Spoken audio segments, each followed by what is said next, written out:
Welcome to Emotional Support Water Bottle with Hannah and Ailish. I'm Hannah. And I'm Ailish. We're here in my kitchen today. It is a little chilly in the house. Temperatures are dropping.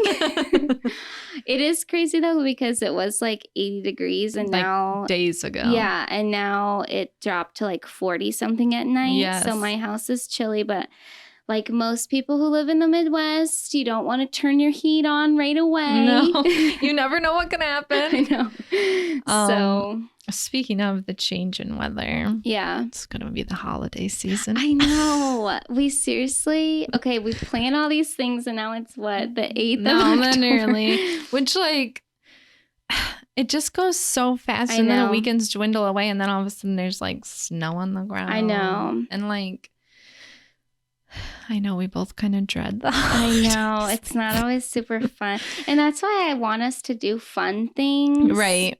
I did see for October, there was this like haunted house up in the Cleveland area, but when I looked, like an actual home, but when I looked it up, all the tickets were sold out. So I think if we want to do that in the future, we're going to have to book it out. Get it ahead of time this summer. And they do have where you can stay the night there, or you could be like an actual ghost hunter and like you have from like, I don't know, 8 till 2 in the morning or something, and you get to set up equipment, which we're not professional ghost hunters, but hey, you never know. I know. And then I always like to do Friendsgiving for Thanksgiving, but then it's only the two of us. Which we've done before. Yeah, we have done before. I know. I just like when the holidays come around, I just like can't stand like the family. I know. Getting together. It's hard. It is hard. And I like Thanksgiving doesn't bother me as much because it's just like the one day usually. And it's like you're here for lunch and then you're at the other place for dinner. But I just feel like Christmas is really just. Well, I'm a little more fortunate than you because I'm not like married or anything. So I don't have to split time between. Right. But for me, Thanksgiving is always a little bit more stressful because I go over to another family member's house and it's like things aren't typically ready and there's always something going on. So I just will like not eat. And then we get there, they're like, dinner will be ready at 2. So we get there and then it's not ready until like 4. So I've already taken down like a bottle and a half of wine at that time. But then Christmas, we used to have Christmas at my dad's house. So it was a little bit better because we had more control. Right. And you're at your house. Right. But now we've been going to Ireland. And now I don't know what we're going to do this year, but it might just be a little bit different going over there. So I know it does suck. It's like, I just feel like I'm at the point now where I just want to be around people that want to be around me. I know. Like, I kind of wish that we just could do holiday stuff together. Or like go to like a cabin in the woods. Yeah. And just, or we could bring our dads. They could we could do a dad. Yeah, they could just talk about stuff and then we could just. It's just like, I don't know. And last year was such a mess with like time because around here, there was like a really bad cold. Like it was so cold or like the wind chill was over terrible. Christmas, yeah. And it was like this whole thing where some family members kept kind of like jerking us around a little bit and was like, oh, it's at this time. Actually, it's going to be at this time. Actually, it's going to be at this time. And then it was like Christmas Eve and we were supposed to go to this like family thing that night. And then we were like, well, actually, because me and my husband, like I usually always work depending on when it falls Christmas Eve morning. Yeah. And then my husband also works the holidays. And last year he ended up with Christmas Eve off, but then he had to work Christmas. And it was like, well, we're like, okay, so we'll do Christmas Eve night. Then it was a whole thing. Well, actually, we're only going to do one because of my husband. There's just too much. Yeah. And then they were like, well, actually, we'd rather you do Christmas Day or Christmas morning. And we're like, okay, well, then we're not coming Christmas Eve night. Like, we haven't even done our thing yet with our kids. And then it was just so ridiculous. And then me and my husband had to drive separate because I still had to go to another family thing after that. And so it was like, we're driving separate. And then they're like, why are you driving separate? We're like, because we told you 100 times. Yeah. He has to work. And then we're like, okay. And then it was like, I don't know. It just felt like there was no like giver. It was like what worked for other parts of the family versus us. And I'm like, I am not doing that this year. You can have one time slot. It's too hard, especially for you and your husband. Like your work schedules aren't, I mean, yours is, I would say, pretty normal. Yeah.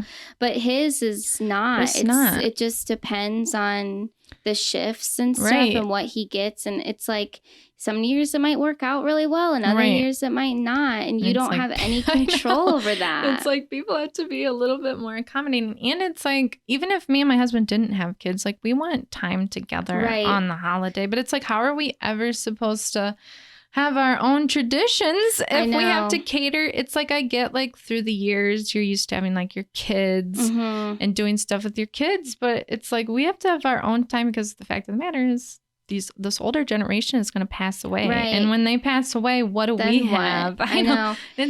That's what it is. I think it's just hard for like parents and grandparents to kind of change and let it go. And I mean, I'm not great with change like that either, but I mean, we used to do for my Christmas tradition, it used to always be at my like mom's side, her parents, and we would stay the night over there on Christmas Eve. We'd go to midnight mass, and then we'd have Christmas morning there, and then like dinner would usually be at like my house.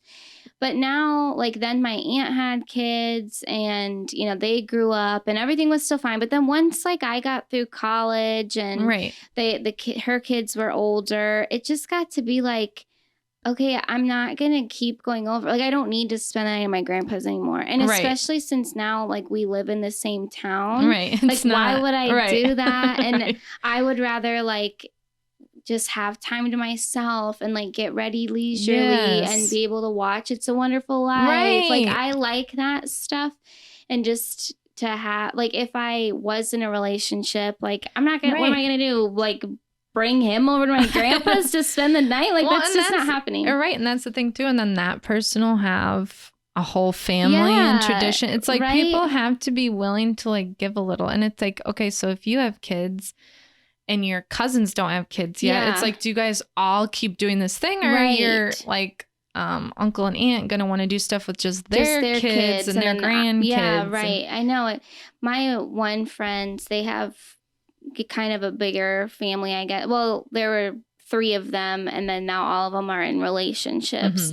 And when it was just the 3 of them, it was like, okay, that's fine. We all come to our parents' house for Christmas and have these traditions. But now it's like that's doubled. And they all are still coming home for Christmas. And I think that's really nice that they do that. But it is just like, it's huge now. And the house hasn't grown. The house is the same. And now there's 2 dogs and another kid. And it's like, when are you kind of going to realize that we need to break this up a little bit? Or what happens when, you know, the one that got married most recently, when they decide to have a kid or 2, then it's like even more, are you all still going to be coming home here for Christmas?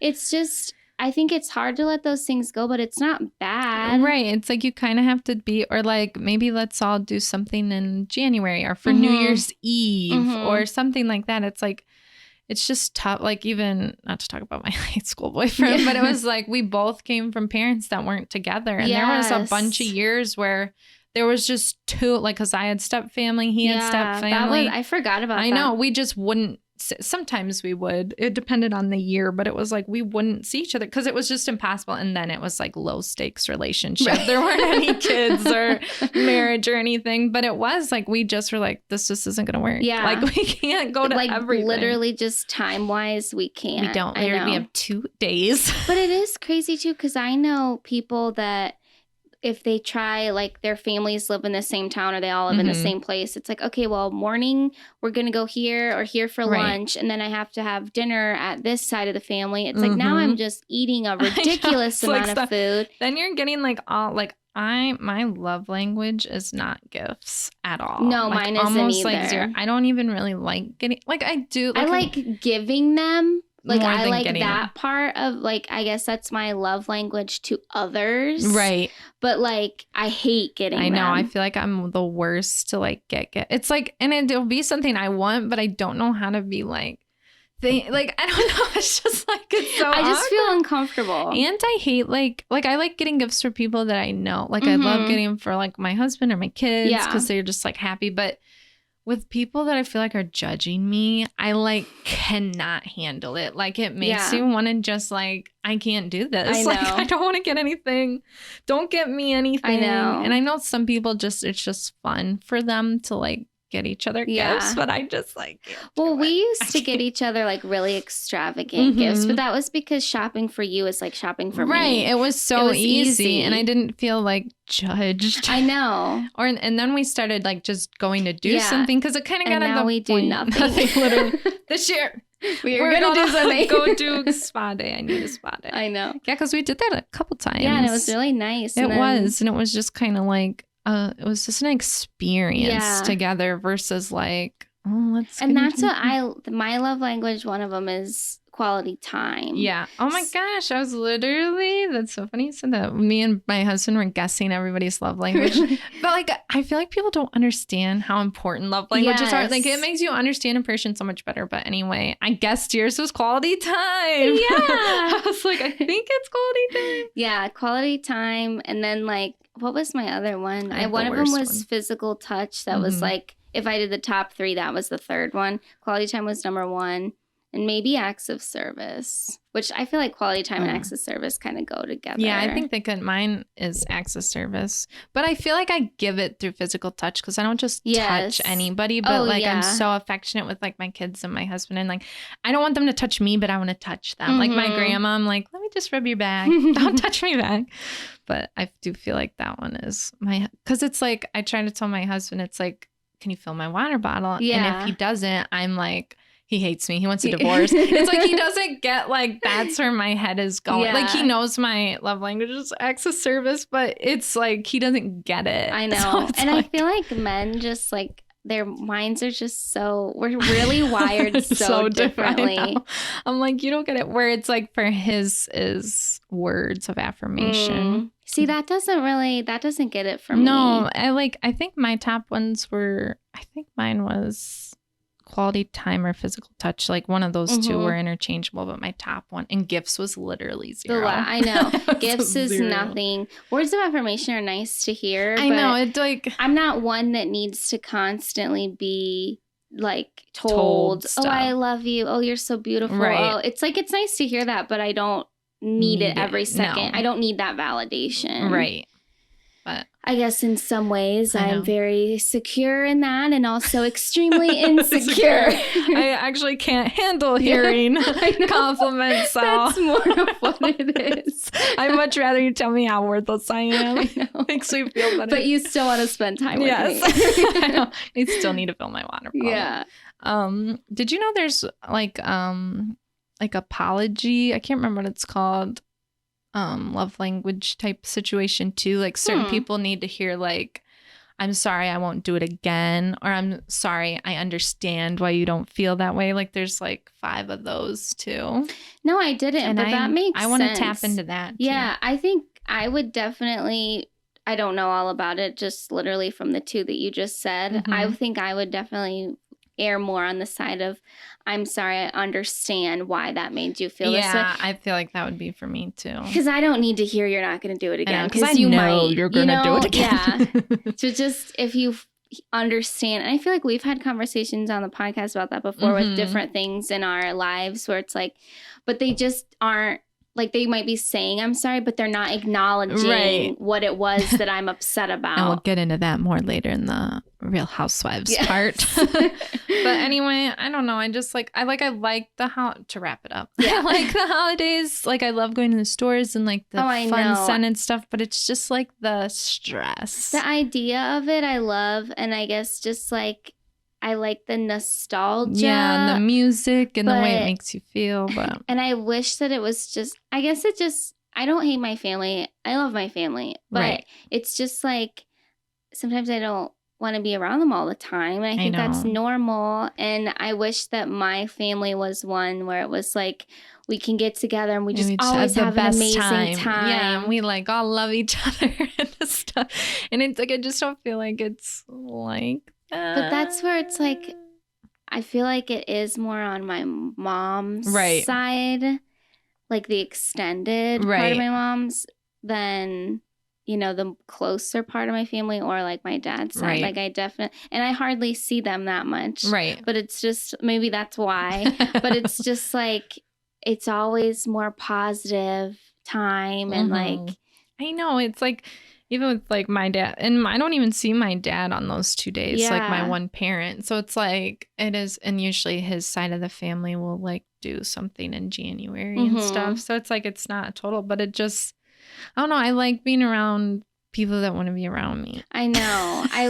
I wish that I feel like they want to be around me. Okay, here's what we should do. We should literally just like move somewhere far away together. No, I literally tell my husband that. I'm like, if we moved away, we don't have to deal with any of it. I know. And like part of it's too like, it's just 2 days or 3 days. I know. Suck it up. But I can't. It's so stressful. Like, but those it really are those special days. You I know what I mean? And I feel like, not now that we said we're wrapping it up and we've like dug into it deeper. I'm still mad. But it's like, I have expectations that I don't feel should be unrealistic. Right. But it's like they never can be met. And it's not even like my expectations aren't like so lofty. It's just like, I just want like the table setting to look nice. I just want like this meal to go well. And then it doesn't. And then I get frustrated or like something happens with a family member and it causes a rift between everybody else. Right. And then I'm just like. Someone's making a snarky comment. Yes. And then I'm just like, okay, well, I have to sit here and take it because I can't say anything. You know, like.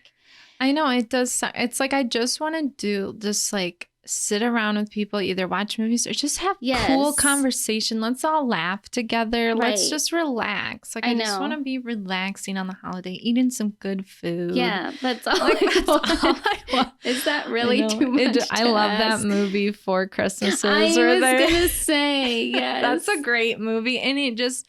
I do feel like that one's really underrated. Like it just embodies the holiday season because it's so true. Well. I know. They wanted to get away and then they didn't have an excuse. They're on the news like, huh? And they're in their tropical gear. I know. It would be fun to just, like you said before, just like rent a cabin somewhere. Just be gone from like Christmas Eve to New Year's Day. I just had a really good thought. Okay, your boys are young enough that we can make them ski kids. There we go. And like we don't even have to ski. We can just like hang out in the lodge. And have some like hot toddies or something. And they can be out with the ski instructor. Yes, I love it. And then we have to go. I mean, we don't have a choice. Like they can't be by themselves, you know. So, like they're gonna be professional snowboarders. Yes. Yes, they are. Here we go. I don't care if the one's only one. You got to start them young.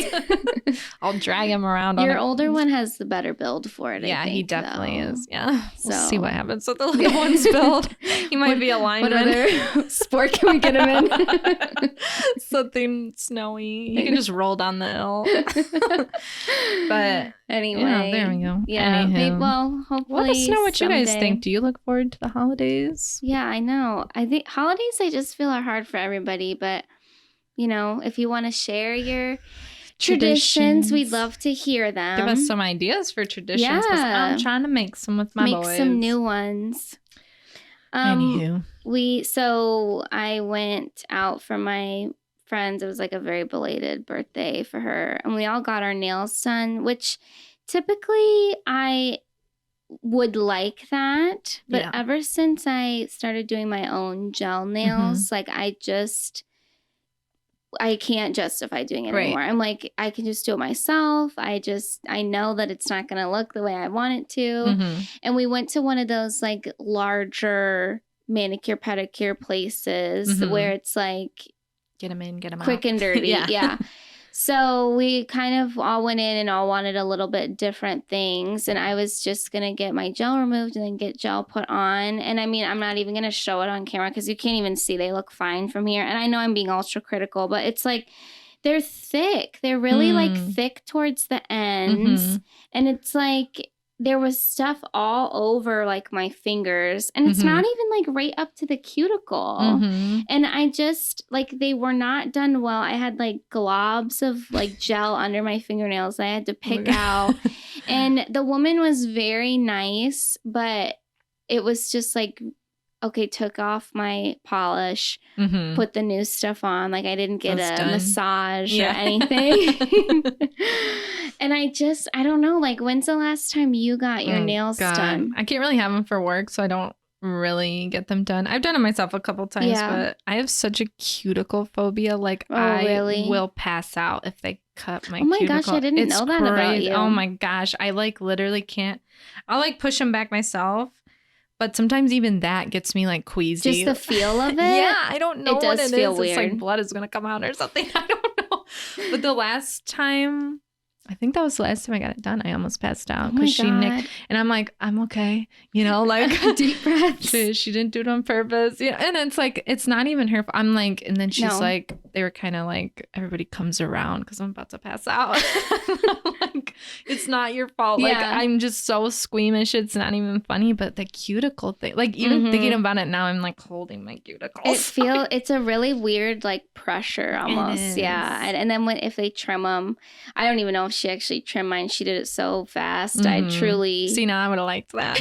Like, don't even touch. I've actually told, like, if it's because I used to do cosmetology and worked with people, I'm like, you don't have to touch my cuticles. It's okay. Just leave them on there. Don't touch them. It's one of those things where because I'm doing it myself now, I know. Like I'm like, okay, I'm going to pay this much and I'm not super happy with it. And I seriously like was looking at them and I'm like, I'm going to remove these right away. And now I'm like, no, they're not as bad as I thought. And like, it's fine. But I don't know. I just feel like there's nothing wrong with like the place. Like they did a fine job. It's just, sometimes like, I just am so like, if I do it myself, I'm like, why have someone else do it? Right. You know, I don't know. And then I'm just like, well, I wouldn't do it that way. Okay, what are they doing? Okay, why is she doing it like that? And I do my coats really thin, and she did the base coat like super thick. And I think that's what like makes them, like I can feel how thick they are, and I don't like that. And sometimes going to those like larger nail places, it just isn't like a super relaxing experience for the price. Right. You know? I mean, I agree. We were up in the Cleveland area, so things are a little bit more expensive, but it was like $48 to get these done, which isn't horrible, but it's like when you price out how much it is for me to do it, when I bought my kit from Amazon, it's like it's 1 cent. Yeah. But I mean, it's fine. I just typically, I haven't gotten mine done in so long. I used to love getting my nails done. It is nice. It felt like I could never do it myself, though. I know. You know, like I could do regular polish, but not gel. I know. But now I think it's way easier to get done at home. It is. And I feel like they make the stuff better now than like when they first came out. I was like, still just lasting as long as regular polish when I do it myself, but now they have all like the nice stuff. Yeah, my one friend got the dip, which I've never gotten that done before. I have done that. Oh, have you? But it's been a long time, and I did it myself because I worked and was doing nails. But when I would do other people's nails, if I got the acetone on them, they would get weird. Or like if I had the cotton pad, it would like stick onto my nail. And I was like, oh, that's interesting. Yeah. So I don't know if maybe that was just a particular dip we had, but I liked it though. Yeah. It's really strong. Yeah. It was just like, I don't think the normal person is like messing with the acetone. Right. I know.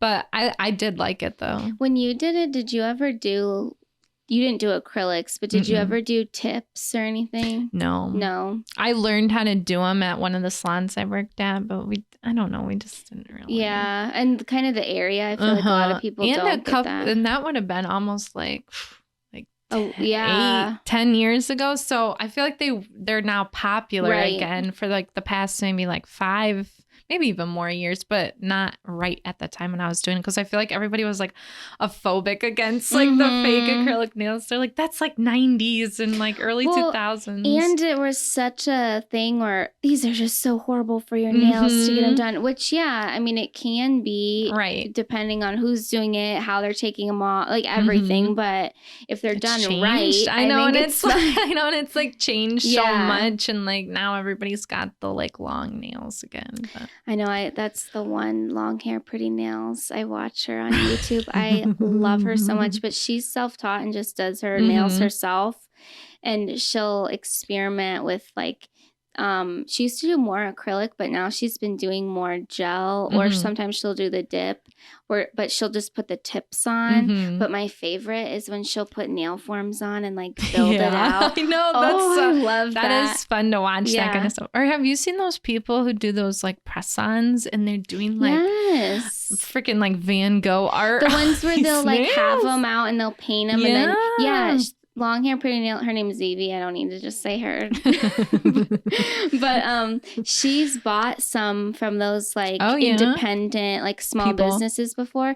And the one was Titanic themed. And it was insane. My Roman Empire. Yeah. It was so like all hand done. Like Jack and Rose were painted beautifully. It's insane. Yes. And even if the nail is like, a long nail, the detail and like that is true art. I know, it really truly is. And Evie will do some nail art like that, but nothing to that extent. And she even will admittedly be like, this is not my strong suit.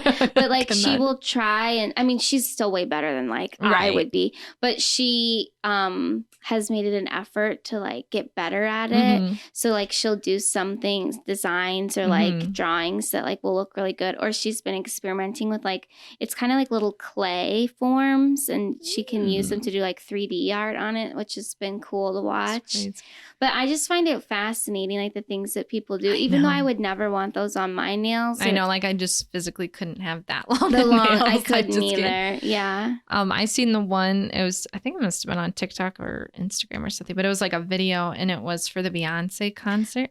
And she did this thing where she like did those print or whatever underneath, and then she put this like black layer on, and then when it would light up, like I can't remember if it was just under the light, you would see the design under that. That's like cool. It was insane. I'm like, how did she even think to do that? It's so crazy that people can do that on their own nails. I know, where they're just like I know. I mean, I struggle to do my left hand because I'm right-handed, and they're like just this. Yes, and they're just like doing it, no big deal. Like they're so ambidextrous. I know, that is cool.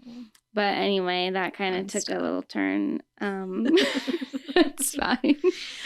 Well, I watched for a little bit of the first season of Special Forces. Please dish. Okay. The people that I knew, I'm just going to name them off. Kate Gosselin. Oh my gosh, I didn't know that. No, well, I'll tell you about her. Okay. Hannah Brown, Jamie Lynn Spears, which I knew she was really promoted on that. Mel B, Dr. Drew, Kenya Moore, Beverly Mitchell, and Dwight Howard. And then there was like a chef that I didn't know. And there was a couple other athletes that I just didn't know. Like loaded cast right there. It's like, and the Beverly Mitchell, because the format of this show is so different because they don't just give you everybody in the beginning. Right. And I kept looking at the Beverly Mitchell and I'm like, she looks familiar, but she didn't have makeup on and she's obviously older. And then they said Beverly Mitchell. I was like, oh my God. You just couldn't tell at first. Yeah. But Kate Gosselin, oh dear. She was definitely kind of the Tara Reid of, but literally the first mission or whatever, they had to like go on a helicopter and then you had to like go like this and go off and then scary. Like dive head first, and you had to do it head first or you didn't. She freaking just went right down on her back, legs up in the air, slammed in her back onto the water, and so that would be way more painful. So they they had a medic or whatever, and they're like, I really think you should go to get an x-ray of this. And she's like, I'm really concerned you broke your neck. Like, oh my god. So she's like, no, I don't want to leave. So she had to leave. And I don't know if I missed where they said what happened to her or if they just kind of never said. Yeah. But so she was out and I was so disappointed. I'm like, I wanted some good That Kate was the Gosselin. first episode? The first mission. Oh, no. It's like, it's so crazy. And it's crazy how that show just like breaks them down. I know. In day one. Like, I know. Like Beverly Mitchell. And even now, after I realized it was her and stuff, I mean, she bawls of tears like the whole time. And I'm like, I guess so. Because I was trying to think too. I'm like, okay, if you genuinely are scared of water or heights, like you would get that upset. But I'm like, I don't understand why they're so upset. And like, but I only think I watched 3 episodes, but everybody else, I don't know, it's kind of like one of those weird things where you're not seeing everybody right away, and then to see like Dwight Howard, like this huge guy, like so tall on there and stuff. This season was hot climate. Oh, okay. What do you think would be harder, the freezing or the hot? I was trying to think too, like I'm not sure. I feel like if you're older, that would like affect it too, like because Dr. Drew was there and like the heat just got to, like he was so dehydrated and they had to like kick him out too. Well, and are they I mean, I don't know if they're like only allowing you to have a certain amount of water or if it's like you have to carry it. So like I think that would almost be more challenging. But obviously they're both really hard. I know that's, I guess maybe I rather do the cold, but I don't know because I hate cold. I know, I do too. But the heat is so hard to do. They stuff do in. give them such warm jackets and stuff. But again, then it's heavier, you know, and it's hard to kind of maneuver. Right. But I don't know. I don't know if I could do the heat. Like, I know the heat is just, because even when it'll get hot around here, like, and if it's like humid, you're just like, I can't. This is miserable. Know, your hair's touching you, clothes are touching. I mean, they were. You almost drenched. can't even concentrate either.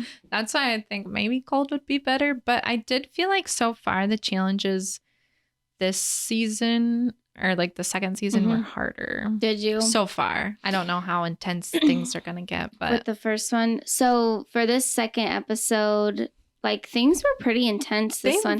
I'm like loving this show right now. 3 people went home or just 2? I think just 2. So basically they're just like trying to figure out how can we keep Tara Reid around, like, and they tried to give her a job to like basically just like take care of everybody.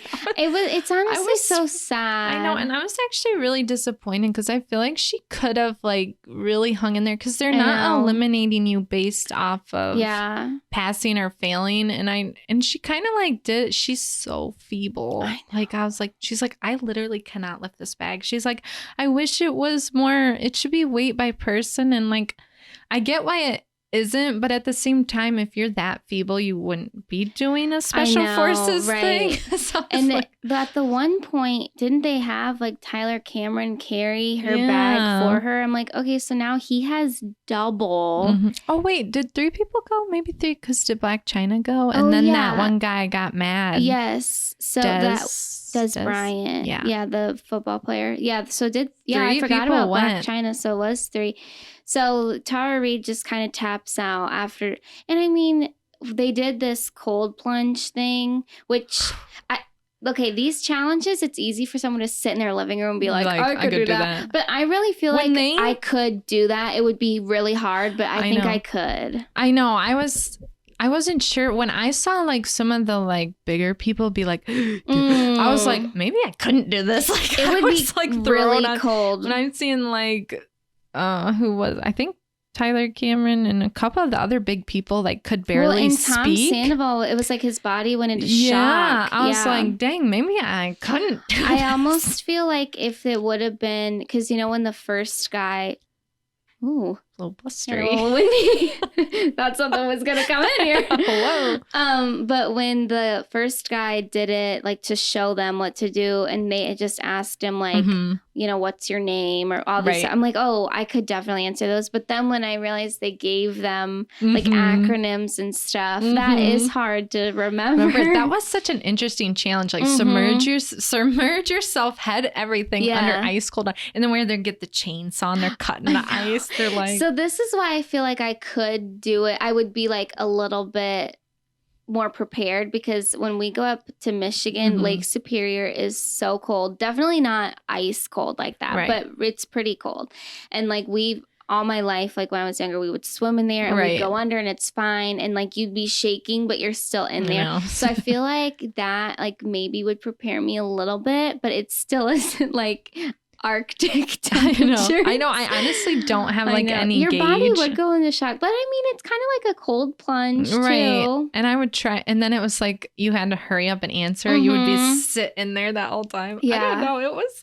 It was interesting, man. So they had poor Tara in there trying to like help people change and do you need get help? what they need, no. and they're basically like, get the heck out of here! Like they didn't cold and mad. So I just felt kind of bad that it was pretty clear that she wasn't really needed, but I mean, I get it at the same time. Like if I was in that situation, if I'm frustrated, and I had Tara Reid coming in who like I can't hardly understand what she's saying, I'd be like, just leave me alone. I don't need you to help me put my pants on. I know.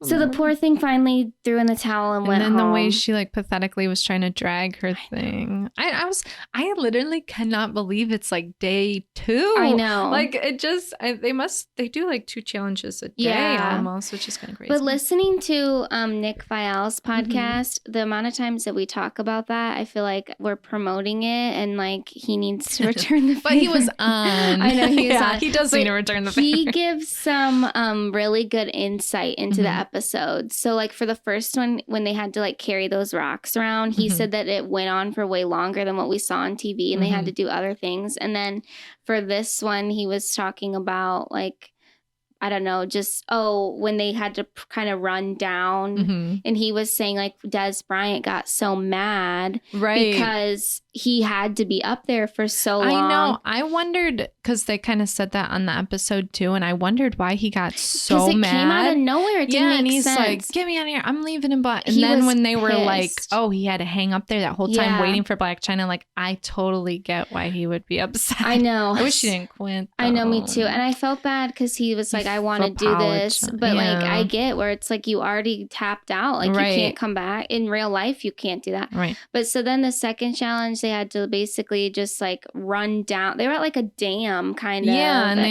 had to run down it. But I think, I sent you that. I'm like, they had to do this on America's Next Top Model. Like, because they did. I know. And I'm like, talking about one of the most, probably not even the most ridiculous challenges America's Next Top Model had to do. But the fact that the special forces are doing this. I know. That show, I sent this to you, it was like the first special forces. Yes, literally. It was mentally challenging. You're doing the craziest thing. And like to even think that would even a model would ever have to do a runway like that is absolutely ludicrous to make them do that. They had to go down the exact same that the special forces did, and they had to pose and look good. These people were like throwing up all over the place. Like Savannah Chrisley, I felt so bad for her, but I'm like, this is real. And then everybody else has like weird faces. No, these women had to strut. Actually, I think it was a guy and girl season that had to do it. But regardless, these models, they had to strut down there. Strut down, freaking look good,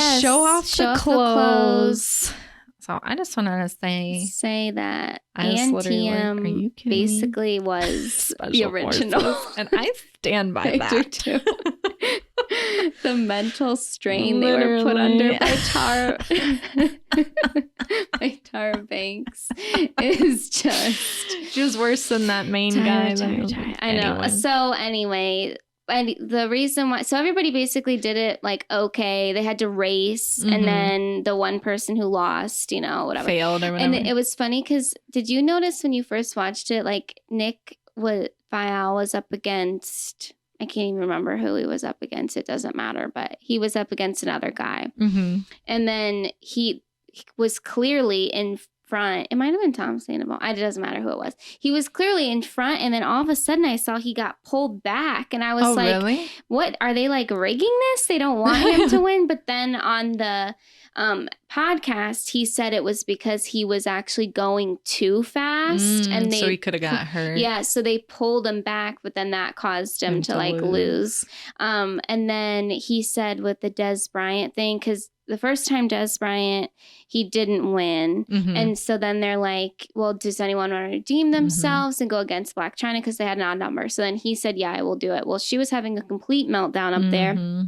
I guess he had to be up there for a long time.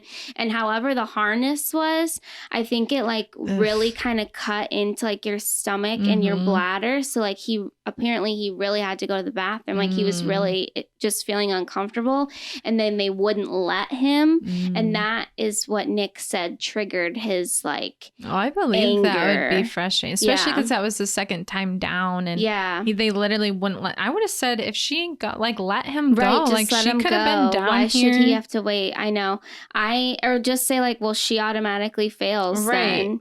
Yeah. But that was interesting. Just like what we didn't see on camera. Because it just seems so random. This show could literally be many episodes long. Yes. Like I want to see everybody going down and doing everything. I feel like it could be a Big Brother situation where it's just like live, you know, like we just see it. Because like I honestly want to see like I would watch them at nighttime. I know. Like what's the sleeping situation like? Like we hardly get to really see that. No, we don't at all. And I wanted to see more of like, cause especially this new cast, like we know a lot of them. Like they're like personalities, and I want to see Nick Viall struggling. Me Not too. to be weird, but I do want to see because they're kind of just showing the highlights right now, and I don't know if it'll be a little bit different as there's go. Less people. But this is what I don't understand, and I guess you haven't watched the whole first season all the way through, but people don't seem to be getting actually eliminated. Right. Unless and then just from that Black China thing, I was like, so if you literally flat out refuse, then you have to leave. But yeah. And then I wondered like if at the end, like let's say there's 4 left, if they're going to do some kind of like race, and then whoever wins. That's who wins. I know, because or if there really is one left at the end. I know.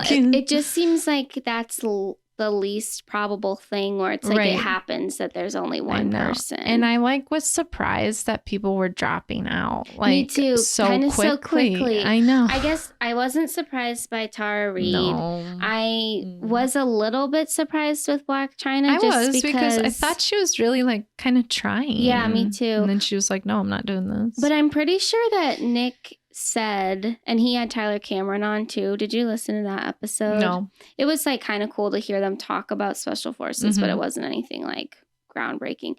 But they said that they all get paid the same. It doesn't matter how long they stay. Oh, nice. So I remember he said, Tara. yeah. So they all were like, or Tyler and Nick were like, why am I staying in this? Like I already got paid whatever it was. Like I could just leave. But then at that point they were kind of invested. I know. I want to see how far I could go. Yeah, me too. But that's interesting. I wish that they had that for like civilians. Oh my like God. I know. Celebrities. Well, I'm sure they do, but it's probably like $100,000. I want to see some freaking A-listers do this. I want to see Matthew McConaughey, Bradley Cooper, Natalie Portman. Like I want to see them in these situations. Can you imagine just like those or personalities? Like, can we throw like Gwyneth Paltrow in there? Yes, like after all the stuff she talks about. Great one. I want to see her. them in the like. I was talking to my husband about that. I'm like, I want to see some like real. Let's get these real celebrities in there, like Beyonce. Can you imagine? Like, no, let's get these like big time people and make it so raw. You know, like they don't have glam. They're don't. Like, this is like all these people. Yes, and I admire that Savannah Chrisley is there, like really putting in. I mean, because this to me, and I never watched Chrisley Knows Best, but this to me seems like so far removed from who she is on social media or her like public presence. I know. I enjoy watching her too, and she's kind of like she's a little scrappy. I know. She's a solid gal. Like I definitely feel like it would just just to even compare it to Tara, it was like, whoa, like she should be here. Like it just kind of like her and JoJo Siwa have like that good build to them that I feel like they could do good. They're determined. They are. And you know who we haven't seen? I don't even know what her name is, but that speed skater. Yeah. I remember her from the Olympics, but I just can't think of her name. I feel like we've hardly seen her. I know. That's why I think like so I wonder if she makes it far then. Yeah. And maybe then we'll see more of her. Because it is so interesting that we don't get to see everyone. I know. It's like they kind of focus on certain people in each episode. And even Tyler Cameron, like, have we even heard him speak? Literally. I don't know. But yeah, it's a good show. I mean, I'm shocked at how much I like it. I'm like really loving this show. I will watch it every season now. And it's so fun to think like, oh man, what would I do? Like, how far could I go? I know. Wow. We need to challenge ourselves more and do crazy stuff like this. Oh my gosh. I think we should touch on the Travis Kelce Taylor Swift thing because we haven't really talked about it yet. And this doesn't have to be a huge long conversation because so much has already been said. Yeah. But what do you think about like this week? They kind of talked about, they called out the NFL and saying like they're kind of blowing this all out of proportion and going in too deep with this. I think it's a great move for the NFL. You're going to get all these female people like myself, for example, who are going to tune in for this because they want to see Taylor there. Like, I think push it, man. I agree. What's better than that? And like, I can get like old football fans. Like, I just want to watch the game. Like, and I totally get that. But you know what? But it's not taking over completely. It's not like every single play they're panning over to the box. I know. They're like, not showing the game. Right. They're showing her. It's just they're kind of tuning into the celeb a little bit more than they and might. Now she's bringing Hugh Jackman. Right. Like, was it Bradley? No, he wasn't there. Blake Lively and Ryan Reynolds. Yeah, and Sophie Turner. Yeah. And I'm like, wait, is Hugh Jackman? It's like, come on. Yeah. It's like, why would you not want like a Kansas City game? It's like. I completely agree. It's such a great PR move for them. I know. And like, I have heard of people that are buying tickets to these games, like not personal friends, just I'm online. Willing to. Yeah, I mean, they're like, I just want to go for Taylor. Or Literally, even like my friend said yesterday, she's like, are you going to watch the Chiefs game? It's on at like 4:30 or whatever time. Like, I'm just watching for Taylor. Like, it is seriously brought in, like you said, a whole crop of female fans. That is so good for them. It is. And it's like just combining these two worlds is awesome. And it's I'm like, obsessed with that. Hate is going to hate. This is seriously what I think Taylor needs. And I've heard other people say this, but like I have felt this from the beginning. She needs to be with this caliber of person. I agree. Instead of like, and not to be mean to Joe Alwyn, but I feel like Taylor, I don't know, I'm just making stuff up. But I feel like Taylor has got to be like, why was I with somebody who was so dang, and I know they started dating when she was like in the big controversies and like the big cancellation, but it's like that would just feel so bad, I would think. I know. And I mean, it is hard to get a partner who's not going to feel like less inadequate than you. Yeah. And I mean, she shouldn't apologize for that, but she needs to be with somebody who's at her level or even like above in their own right. Like Travis Kelce is in a completely different avenue than her. He's at the top of his game. Yeah, like they need to be together. I know. They need to get married and have babies, so we need to see them. But literally like this, and of course we're just speculating on everything. But if they really are together, like I could see this going the long run because Travis Kelce's a little bit older. Yeah. He's like, gone through his little Playboy days. His brother is, I don't know how many years older he is, maybe like 2 than him. He's settled with a family. I feel like I think he just turned 34. So like he's getting toward that age now. Where he wants to settle down. And he's probably going to have a few more years left in the NFL and then retire. So it's like, he is going to be ready to settle. I know. And I love that they're literally the same age. Yeah. Like, I mean, it literally just makes so much sense. And it would just be like So cool. It would be beautiful. I think they're an attractive couple. I know. I think they would have fun together. I know. And I think it really, because she is kind of like, as much as we don't admit it, she's very much a little dork. And I just feel like he is good with that. Yeah. And it's like, I don't know. I just think it'll just work out so good. And then they can like give each other their space. Like he can step back when she's on tour and putting out albums. And then she can step back during the football season. It's like there's no... where they can be there to fully support each other. Yes. Yeah. And I think, and they both have lots of money. Yeah. There's nothing that like one would need from the other except for just love, attention, and support. Like that's it. I think what so many people have said too, like, is this just a PR move? Like Taylor does have her movie coming out. She doesn't need the PR. Promotion. I know. I think she's planning. I mean, like, I just think to sold say out tickets that everywhere is ludicrous. Like, I know. This has been the summer and now coming into fall of Taylor Swift. Right. Like, ever since Eras Next tour. spring is going to be all Taylor. I mean, get out of here if you think she needs the PR from the NFL. And I mean, also Travis Kelce, like, I know a lot of people like who aren't involved in football didn't know who he was. But like those, like the two brothers, him and Jason, they competed in the NFL or in the Super Bowl last year. And like Travis Kelce is one of like the top like NFL players right now in his, you know, category of play, I guess you would say, or his position. Right. Like, he is his own celebrity. Right. He doesn't need the promotion either. So people who are saying that, I'm just PR. Like, I know. Come on. Now that's delusional. Well, and you said he pursued her. Yeah, he literally publicly pursued her. And I think I said this to you before, but I was like, the fact that Kristen Cavallari was on her podcast basically coming on to him. Right. And that Alex Earl said that that was her athlete crush. And he still went with Taylor. Like, I mean, come on. I know. It's like he wasn't just looking for some rando hookup. Yeah.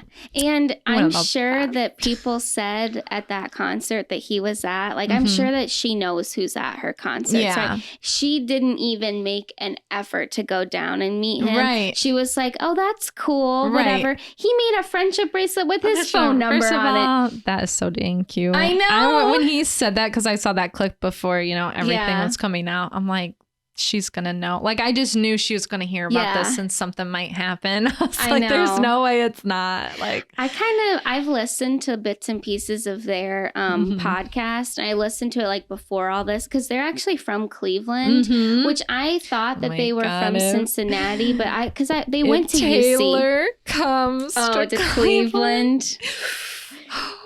Nothing's holding us back. I'm not even a big Swiftie, but like I will. And we talked about it like funnily with Chloe. We're like, why don't we just go look for Chloe Kardashian? No, like this is real. It's real. We're going. Yeah, we're stalking. It's real. But they both went to UC, so I feel like I have a connection with them because you know we're all alumni. And actually, I didn't even fully realize, but Travis was at UC when I was. Like, I think he had 2 years. He's like, he played and like I would have watched him, but he like wasn't huge in college and like, and then this is all after, so I'm not that well versed at the NFL. I don't think that I am. I researched this later. But then he became like the 63rd round pick in the NFL. So it wasn't even like he was a top pick. So when I would see him at the UC games, no one was like, oh my God, like he's the best ever. He's such a, like he wasn't. Right. But yeah, just, you know, just a little connection. That might get us somewhere. I don't know. You never know. Yeah. We'll mention him on the pod. New Heights podcast. We love it. That's our recommendation this week. Slightly pivoting though, just speaking of Jason Kelce, did you see? I don't know. I think they just started a new season of their podcast and Jason Kelce's wife was on. And he was saying such sweet things. Like, I think he's so sweet. He does seem really sweet. And he was like, yeah, when she walked into that bar, like, I think they matched on, like, Hinge, Tinder or something. And he's like, she was the most beautiful woman I've ever seen in my life. And then she's just like, oh, my God, that is not. But, like, it was so real sweet. And cute. Yeah. And they have that documentary about the Super Bowl. I think it's on Amazon, which I don't have, but I've seen clips on TikTok and it looked like actually really good. I know. I've been wanting to watch it because I had forgotten that my mom gave me her Prime thing. So we should watch it together. We could. Let's do it. Yeah, I totally forgot that. And then I got on it the other day and there's like all these good movies and I was like starting to watch movies on there. And then I'm like, wait, I have Prime. Oh my God. That nepotism. No, we should watch it together. That would be a fun little thing for us to do. We can like have some snacks. And then we'll review it for you guys. Yeah. Even though everybody's probably watched it already. 3 years ago it came out. No, but anyway. Oh, the other thing I wanted to say that just came out. Did you see how Olivia Wilde was like, I wish that she was dating a client. I did. It's like as if she wasn't all about her and Harry Styles getting all that attention. Gag. Why didn't you date a climate activist? Exactly. Since you got, but you also dated one of the most famous men. Right. Like you were married to a famous man, another famous actor. I was just like, come on. I know. I was like, and what? Not to be like, but it's like, what is Taylor Swift supposed to single-handedly? She can't help it that people care so much about who she's dating. I know. It's like, what is she supposed to do? Well, I wonder, though, if saying that was kind of a little dig because it was out there that, like, Taylor, with, like, the CO2 and the emissions thing. It seemed like double. With the planes and stuff, which it's like... Is someone going to call out Leonardo DiCaprio for it? Like, who also is, like, a big environmentalist. Yeah, but he's out here taking his private... It's just... But at the same time, like... Yeah, I care about the environment a lot, but if I was that caliber of celebrity, what are you going to do? Coach. Like, you can't fly commercial. There's no way it's going to be. I mean, look at when Taylor Swift just went to that wedding, right? Margaret Qualley, and Jack Antonoff. I mean, it was insane. Somebody, I remember like seeing the video of like someone's like, oh my gosh, Taylor Swift's walking in, and then minutes later, so tell me how she's going to get on a freaking Delta flight. I know. Like, come on. Go through the air. It's like, it's just not possible. Right. Or even just like... Same reason Beyonce couldn't just get on a plane. And say she does just use private airlines. Right. She still has to travel everywhere. It is inevitable that she is traveling. And okay, you can say, back in the day with like touring and stuff, like bands or artists would tour on a bus and that uses less than a plane for sure. But it's just like with the way things are set up now, they have to have all these dates. They have to be across the country, across the like continent. Like they have to be all over the place in such a short amount of time because they have to have so many cities that they have to go to. It's like things are out of their control. Literally. You can't blame Taylor Swift or any other high profile celebrity for that. It's like they just literally, it's not safe for anyone. Right. So I don't know. And I'm sorry, Olivia Wilde, like you are not as popular as Taylor Swift. Right. You aren't even in the same avenue. Like she is a pop star. You are an actress that I'm sure most people wouldn't recognize. And that's not being mean to her. It's just the truth. And Taylor brought in like $1 billion to the economy. Like, let's not just totally discredit everything. Like, come on. But. And I feel like this is, again, speculation, but I don't think Taylor's really the type of person that even showcases all the things that she does. So she could be donating a lot of money towards a, environmental cause or whatever. Yeah, that doesn't. And also just because she was dating a climate activist doesn't mean that all of a sudden everything's going to change. Exactly. Like it's just going to maybe gain some popularity. That doesn't mean it's actually going to make people act a different way. Right. So I thought that was just stupid. She's just trying to be relevant. That's what she was doing with Harry Styles. She's so progressive in her thoughts and blah, blah, blah. Whatever. Should we take a break? Yeah, let's take a little break. Okay, guys, we are really excited to announce another collaboration with the brand Happy Earth. They make the cutest clothes and they are sustainable and made really responsibly. We are getting an order in soon, so we're really excited to show you guys some of their cute fashions, especially with the temperatures cooling down here in Ohio. For fall, these are going to be so perfect. So they have everything from organic sweatshirts to organic joggers, really cute graphic tees, and the best part about this brand is that they actually give back to the environment. So with every purchase, you are helping to fight climate change, plant trees, and even clean up trash. So for a nice discount, you guys can use Emotional Support Water Bottle Pod at checkout for a wonderful 20% off. That's at happyearthapparel.com. Use code Emotional Support Water Bottle Pod for 20% off at checkout. Okay, well, we just realized that we were recording not video-wise this entire time. So that was a solid 57 minutes of nothing. So you know what? We're just doing what we can here. Technical difficulties. Anyway. So I listened to Ashley Flowers from Crime Junkies fiction book that she wrote. Okay. It's called All Good People Here. Oh, well, that was that ad that I've heard a million times. Yes. So the book wasn't too bad. Mm-hmm. I was expecting a little, because it was like a true crimey thing. Mm-hmm. I was expecting it to be a little bit more gruesome or like, I don't know. But then I kind of remembered how like PC she can be. Yeah. So then I wasn't surprised, but I did like it though. Like I'd probably give it like a B or a B plus. So, I think too, it's like if she wouldn't have been the author, I would have just thought it was like a really good book. Mm-hmm. But I think I was just expecting more from her as in the true crime thing. But was it a real case or no, it was just totally fiction. Okay, that's what I thought. Yeah, it was just totally fiction. And there were some like turns. I mean, I won't give too much away if somebody wants to listen to it, and I was happy with the ending because I was really worried it was gonna be like,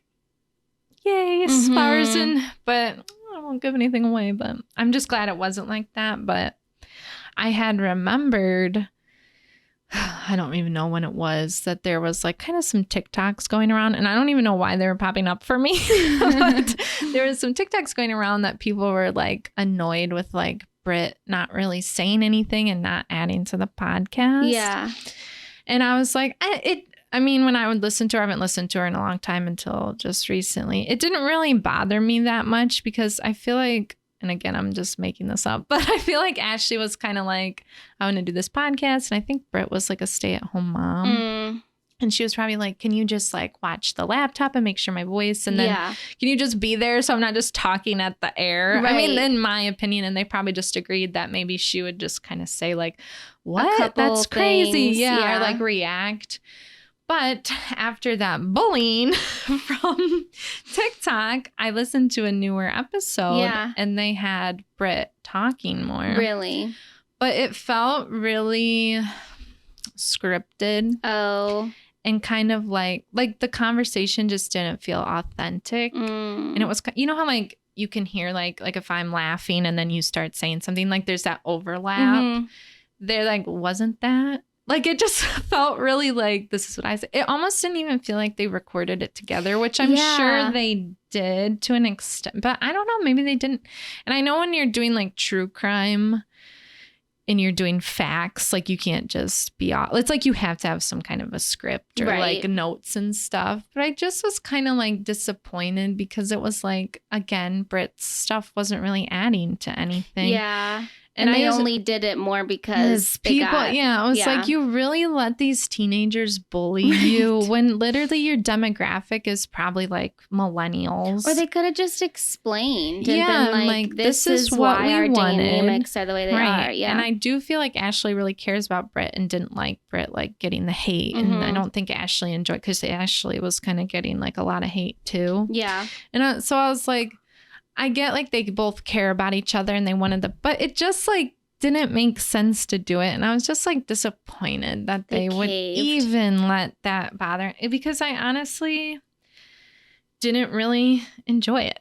Like with in that Brit way. more, Yeah. Or just, I think if it would have been more like natural reactions, it would have been better. But it was literally like, it was just too inorganic. Script. But I was thinking, remember when they did the Heather Vogel case? Yes. It's like, that's close to us. It is like so close to us. And I even remember when they were, because there's like so much corruption. Yes. And I remember when they were talking about it, and it felt like an actual genuine reaction to Brit, or like Brit saying something. I remember they were like, wait, what happened with the sheriff? That case. And then, I mean, we could like dive into that just because we kind of have like I have the original like detective that was on the case was my dad's neighbor. Right. So like I know, you know, like it's crazy how we are intertwined in it. And it's like that 7 degrees of separation. But for this case, it's like 2.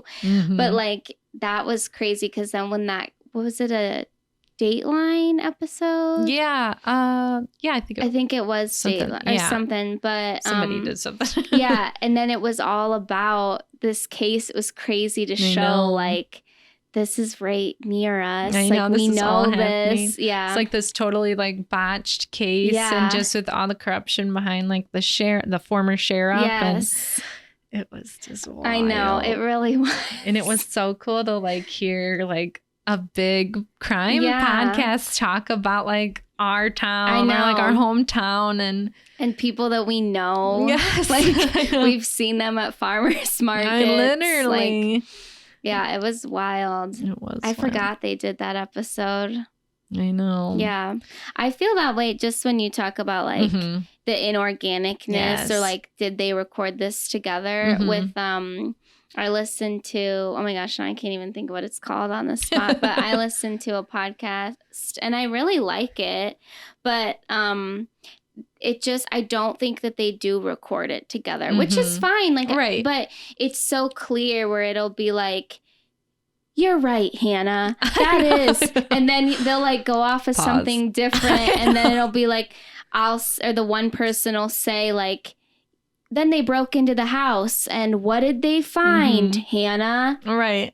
Well, Ailish, they found. And it's just like, I don't know. It's kind of about, and again, when you're talking about something that's like a true crime, you have to be like facts-based and have scripts. But it's like, I don't know. I feel like there's like a better way to do it. Maybe. I mean, or can't you guys like, I mean, I don't know, like do it together, but take breaks in between just so it sounds better. I didn't like My Favorite Murder because I'm particular about people's voices and stuff, and I just couldn't do it with them. But with that, is that the comedian one? Yeah, they were together, like the two women were together, and like they would talk about stuff, and it was very like more organic and conversational, and they would still describe like the crime and whatever. But with this one, which again, I don't know why I can't think of this podcast. All I can think of are ones that like aren't this.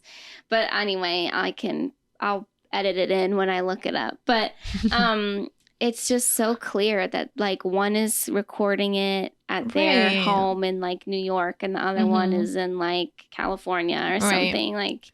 And they just sent each other the audio and tried to piece it together. And like, I feel like that would be so much editing. Like, I just feel like that wouldn't be fun. Yeah. But I don't know. I do feel like, I don't know. It's tough with like these podcasts. I know. Like, but it's hard. And I think it's hard to record in 2 separate places. Like, I guess for other people who have like a production company behind them, it's easier to do that and to edit things together and whatever. But for us, like, even though sometimes it would be more convenient for us to be like in our own homes and record at our own time, it's like, it's hard because then, okay, well, is the audio good for both of us? How are we going to do this? Like, it just makes it more challenging. It does. So, but that's sad. Poor Brit. She probably is like, I know. And I'm like, what if I was happy with what I was like, what doing? if she literally didn't want to talk that much. And now she's like just doing the script. Another thing with like the script, I was just thinking about this the other day. Remember like Call Her Daddy when they like broke up? And Sophia was like, I came up with the script. And I was like, what does that mean exactly? I know. Like, I get like notes and stuff. Is that kind of what she meant? Or were they literally just like reading something? Like, I was really confused. Like, what? Or even on like the late night shows, there's been all this stuff. And they're like, we have writers. And I'm like, but what are they writing? I know. And maybe this is just, and I might be just dumb. World. Yeah. Like, I don't get it. It does seem like I get with SNL, right? There's writers that do the different skits and like they do the jokes, but the people that are executing them are still funny people or comedians or whatever. It's like a collaborative thing. Like I understand that. Right. But then when you go to like a late night show, like say like Jimmy Fallon or whatever, it's like it's what not a whole stand-up thing. And then I'm like, does that mean like is somebody literally feeding them responses and those are the writers? Or the writers, are they calling those the people who like come up with ideas to talk to the people about? I think it's probably the latter. I think it's probably like for sure the like monologue that they'll do. I think that's written by writers.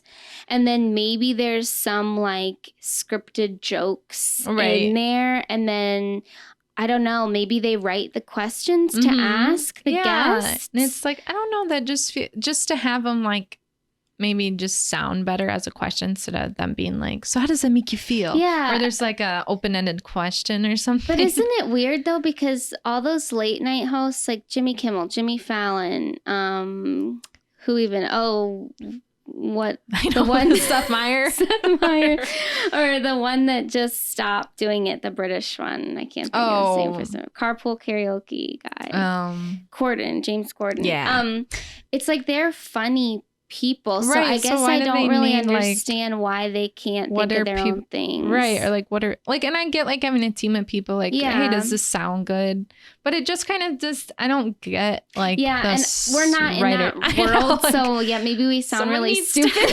Could someone just explain to me what like writers mean in that like but I context? Do know because remember like Heather McDonald will talk a lot about Chelsea lately, which I enjoy hearing her talk about that because I remember watching that show. I know, me too. And I mean, hers was a little bit different because they would do like different skits and stuff. But I mean, she was a writer on there, and I think they kind of wrote a lot of stuff for Chelsea. Right. And I thought that was interesting too because her writers were also on the show. Right. And it's like with, Jimmy Fallon or whatever, his writers aren't on the show. So I'm like, what exactly does that like? I don't like that makes more sense to me too. And then if they were kind of doing like, because I can't exactly remember what they did in Chelsea lately, but they'd like pull up a picture of a celebrity or like a headline, and then they'd all like kind of riff jokes. And I figured that would be like it's kind of scripted in a way, or like they have their jokes prepared. But I just wasn't like, or like remember the Soup too with Joe McHale, like I bet he had writers too, and even that format makes more sense to me. But like, or Drew Barrymore, it was like, what writers are you? This is what. The one episode when the strike was going on, and I can't remember who Heather McDonald had on Juicy Scoop, but it was somebody who explained the strike very well. And then she was saying how like the late night crowd and even the daytime talk show were like kind of different in a different like caliber or zone of the Writers Guild than like somebody who writes a script for a television show or something. So some of the shows were still on and then some weren't. And it was like, well, how do you determine who is on, who's not? Like, I guess I just didn't get it. Or like, if like Jimmy Fallon, like I don't watch those late night shows, so I don't know, were they off the air? Were they showing reruns during the strike? I don't know. Or was it just like, well, now Jimmy has to do it all himself? Right. And I don't know. Or in like when Drew Barrymore was like gonna come back. Yeah. It was almost like, well, I don't really need the writers. So it was like, what are these like writers because then? Hers is definitely more of a talk show. Right. So like she fully could just go off of like, okay, we have a cooking segment and this chef is coming in and teaching me how to make pasta. And then we have a celebrity guest and I'm just interviewing them. Like, I don't think she really would need, like, I would say hers is more like, you know, the Today Show or something. Right. Or it's almost like, make sure you say when you introduce somebody all these things. But I don't know how many writers you would need to like do that. Yeah, I don't know. I feel like we just don't know. Get it. Like, can I be like, what? I know. What do you need to do? Yeah, to be like a writer for like a Drew Barrymore thing. Or like Kelly Clarkson or... I don't know. I feel like some of that has to be mostly or like Kelly Clarkson or Drew Barrymore and like holding the conversation. Like, I just don't understand where they would need like because if it's not kind of organic, then people aren't going to want to watch it. It's just going to seem too stiff. Yeah. It's like, are the writers telling her to crawl over to the people? All right, now when you're done talking about this, I'm going to have you seen and then you have to crawl. Their inner ear like, okay, good job, Drew. All right, now crawl up her leg. Yep. Hands together. Yep. Really close, like 1 inch from their face. Like, so I don't know. I was just kind of like thinking this with that crime junkie thing. I was like, it just really got me like spiraling on this like weird, like, I don't get it. I know. I don't understand. I don't fully get it either. You're not alone. Yeah, like some stuff makes sense, but some stuff doesn't. So I wish we knew someone in the industry. I know. That's like in that part of it, not just like, because, you know, like a TV show that's scripted. That makes like, total sense. I understand that. Yeah. I get all that. I don't get the talk show thing. Me either. But now everybody's back from strikes, so I guess. They could get right back to writing those cue cards. Whatever they were doing. Anywho. I guess should we just wrap it up with the reunion? Housewives? Sure. All right. I just got to say, I was very disappointed in Shannon. I was very disappointed in Tamra. I just was like... Yeah. So with Tamra, basically no one's backing down. No one's backing down. Which I was really just I expected that, honestly. I know. And it was just sad when someone's like, no, like, I just watched what you just did. Why can't you even apologize? Like, you're right here. I'm watched it. We're watching it now. Yeah. And you will still you're not dying apologize. On that. Like, with the Gina and Shannon thing. I know. I was glad. We saw it. I know. And I was glad when Gina was like not backing down. Oh, I thought agree. That was great. I mean, it finally... Gina can be a little wishy-washy and she isn't my favorite cast member, but yeah, she needed to stand up for herself. She had every right to be mad, and she had such a good point when she's like, what are my kids' names? Yeah. Oh, I've known you for 6 years. I mean, and that was like pretty damning to Shannon because she's like, well, of course right now I can't think of Sienna. But it's like, exactly. You, and then she's like, you've known me for 6 years and you can't even name them and you're going to talk about CPS. I know. And then she was like, well, I don't remember saying it, but I was mad at you. And she's like, because Heather said, and Gina's like, I'm saying, what are my kids' names? I don't care. Right. You know, she basically was like, I don't care what Heather said. But it was so absurd. And she's still like, I acknowledged it when we were at the pumpkin patch. No, you didn't. You said Jen lied. Said, I never said that. You were dying on that. Like, I swear on my life, on her kid's life, whatever she said, I would never. Even though Tamara really made it. I'm glad Tamara was like, but if you knew it was said on camera, why'd you get mad at Jen for repeating it? Right. And then even, which, I mean, typical Tamara, again, stirring the pot when she needs to just stay out of the situation. But then when Emily was trying to, like, put her 2 cents in and explain it too, and Shannon, like, didn't want to hear it. And she's like, but it's like, no, Emily. Yeah. It's like, no, Emily is trying to say what you're not listening to Gina say. Like, she's saying you saw it on the episode. episode that you said it. And why can't you now just say I shouldn't have I said did that. say it. Right. I'm admitting to saying I didn't remember it, but now I saw it on camera. And I'm sorry, like Tamra mentioned the drinking thing. Shannon saying like, I don't remember saying it because I was so drunk. I don't care. Those are not excuses. I know you still said it. We have proof of it. And honestly, now that she's had her DUI, it's like, I hope that you are seriously evaluating. And really, Tamra should too, because if she's saying I was so stressed and worried about this season, that's why I drank. No, it's not. This is a habit of yours through every season you've been on. Like, you can't just blame your absurd behavior on alcohol. Drinking. I know. And it's like, at some point, it's like, how is that still an excuse? Right. Like, how old are you? How, you know what happens when you're drinking? You know what I mean? You can't just say whatever you want and then be like, I don't remember saying that. I was drinking. I don't remember. Like, that's not okay. That's you still enough. Said it. Other people do remember. It was on camera. Like the whole viewership. Yeah. I thought it was really just like a low, like literally Shannon grasping at straws when Gina was rightfully getting very upset about the kid thing. And she's like, and then Shannon's like, keep yelling. I know. I wanted like, to punch really? her. I'm like, shut up. She's like, I am my children. It's like a good, like, because you're not getting it, Shannon. That's why she's yelling. Because you're pushing off everybody that's trying to explain it to you too. Right. And she's like, that's why I'm yelling, obviously. And then, you know, Tamra, same thing, basically. Like, she's just not with Heather. She's like, I don't understand. Heather said, I don't understand why you basically have had it out for me. And watching it back, you never said one nice thing about me. She's like, every episode. Yeah. And she's like, oh, it was never my intention. I didn't come in here to turn everyone against you. Really? Because like you literally did that. I know. That was.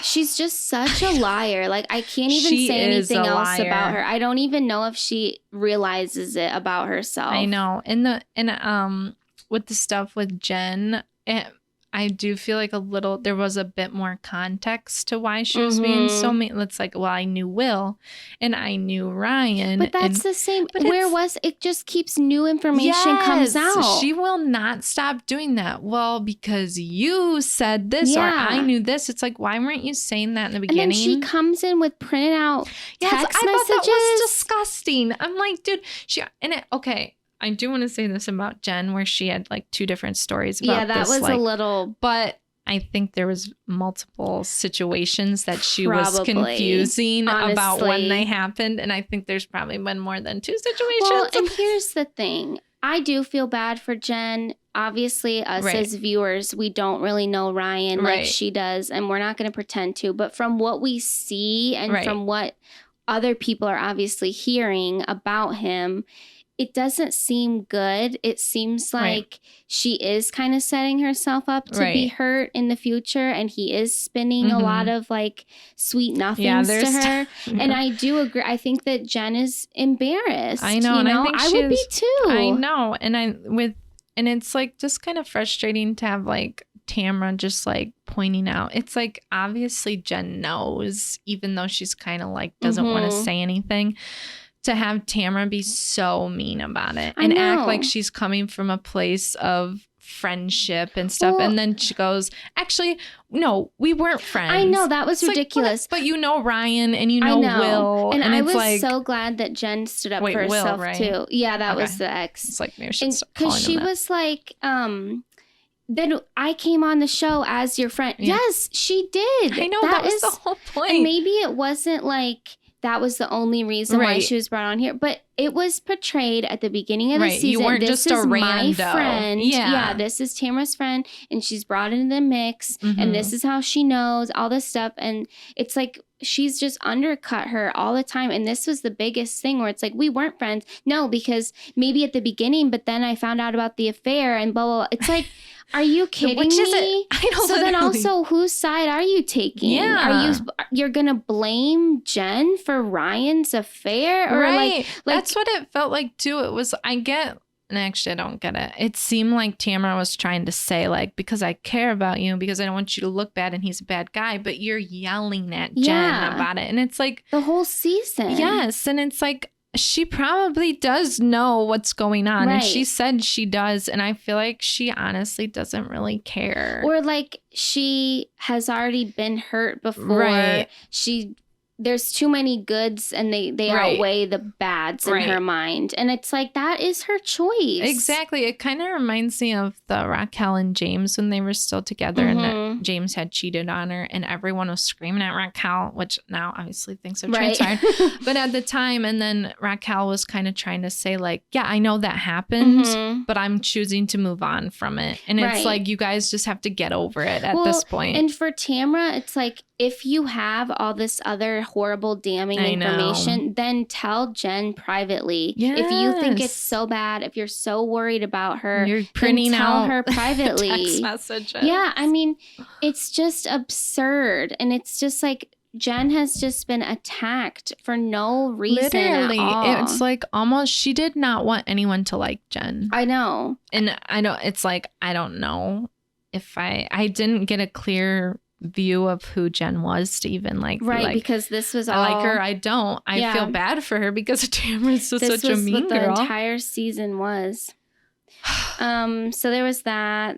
Didn't really get resolved. And then, actually nothing got resolved. Yeah, no, nothing at all. And then Taylor came out and she kind of like had it in for Heather. Are we seriously going to dig up this stupid IMDb and acting thing again? But I'm glad Taylor brought up that Tamara went in the bathroom and excluded herself from the question. I'm like, thank you, Taylor, for saying that. It's just, why... Oh, and the other thing I was going to say about Tamara that kind of goes into this too, with regards to Heather. Gina said when they were at that ranch at the very beginning, like Tamara is two-faced. And then it frustrated me that then the last episode, she's taking what Tamara says as Bible and not listening to Heather. I hope they get into that in part two about the Gina, Emily, Heather thing. Yeah, but going back to Taylor, it's like... It frustrated me that we were even bringing that up because then later on, Taylor's the one that even felt sympathy for Heather and was like, these women don't like you because they're jealous of your wealth. Why didn't we bring that out? I know. I was like, Taylor I'm still mad at you because you said, oh, you're so cute. Or you said, where's Oklahoma? And it's so dumb because it's like, I seriously do think that Heather, first of all, it really wasn't Taylor's place to be offering roles. No, and I get where Heather was coming from. And it's like, I get why Taylor was like, her feelings were hurt. But she's not a producer. No. Like, she's not a casting director. It's like, okay, so Heather didn't get contacted by anyone from this production company. It was just she can't just drop everything she had, even though her kids are older. It's like you can't just drop everything and like go away. Honestly, what would we be saying if she had done it? And then is the narrative going to be that Heather wanted to outstage her? Yeah. And, and Heather was like, this was about you. You originally came to me for help with lines and stuff, not to offer me a role. I know. And honestly, if I was Heather in that situation, Taylor's like, oh my gosh, you should totally do this and stuff. I'd be like, oh, stop. Yeah, the same kind of reaction. Yeah. Like, that's the way I felt like she was reacting. Me too. But I guess Taylor didn't. I did think it was just sidebar that everyone was in like a fluorescent and then Heather was in black. But I did kind of like that Taylor, who was like kind of like the extra, was like in everybody's color. Like I thought that was cute. Oh, and one more side thing. Okay, so the screen. It was a screen. But were they still in a studio and put sand down? I think they were still in the studio. And they put sand down. This is a complete sidebar off of your sidebar, but did you... what is going on here? That was nuts. Did you see the sphere in Las Vegas? Yes. Okay, that's what it reminded me of. Because it almost had that dome. Yes. And I'm like, what is this technology? I know, and it looked real. And then I'm like, are they really seeing it though? I know. Or was it just like a green? They were, because they were commenting about like the birds and the people. And then they're like, is this a live feed? And then they were like, no, it's it's just fake. Yeah. Anyway, that was weird. That did look crazy though. It was cool. Okay, but I don't know if I liked it. What is the Bravo budget? Because there's no way that wasn't expensive. I know. That's messy. And are they like doing that from now on? I would think they would. I mean, I could be wrong, but now that they have the screen. Yeah, right. And they can like put them like with the cityscape behind them or something. But Sorry, I just thought that. I was like, so it was a screen. Yeah. Where they're all like, it wasn't whoa. clear when we just saw the preview because they're like, wow, this is. I thought they were gonna do like a pretend like teleport thing. Yeah. Like, oh my God, we're at the beach. Yeah. No, it was really. Anyway, they were like surrounded by it. That was crazy. Anywho, that's not relevant. But what else was there? Like, just Heather was the bad guy the whole time again. I do like the way she was kind of like, I really like reflected like what happened this season. And then I just like that she said that and she was really trying to be like, what did I do wrong? And then it was like, no, it was literally because she didn't. Tamra. Like, I just think it's so, we've said this like episode after episode. The whole thing is just absurd that she has been made the bad person. What was weird too, I kind of felt like, was that everyone was like waiting for a reason to get mad at Heather, and then when Tamra came in, they all felt comfortable enough. They're like, finally, okay, we can be mad at her. Yeah, but I don't know. I guess just like as a viewer and only seeing what they showed, I don't get it. Me and like watching the show from before, like the OG people, I still don't get it. The only shift that I can really see is like, Heather has always been wealthy, but her wealth has grown, right? And I don't think that has been the case with the other women. And it's like, I don't think it's because of the show. It's literally because of outside stuff. Right. So, Heather brought up a good point when she was talking about how they were dissing her acting career. And she's like, what would you do or how would you react if I said like only 9 years of the gym? Like that's nothing compared to Equinox. I know. And of course, typical Tamra, like, I'd just be like, I'm secure in myself. So I would I'm like, oh, bull crap. You would have been so insulted. Oh, yeah. Anybody would be. I mean, know. Come on. Don't even act like that wouldn't bother you because it would. I know.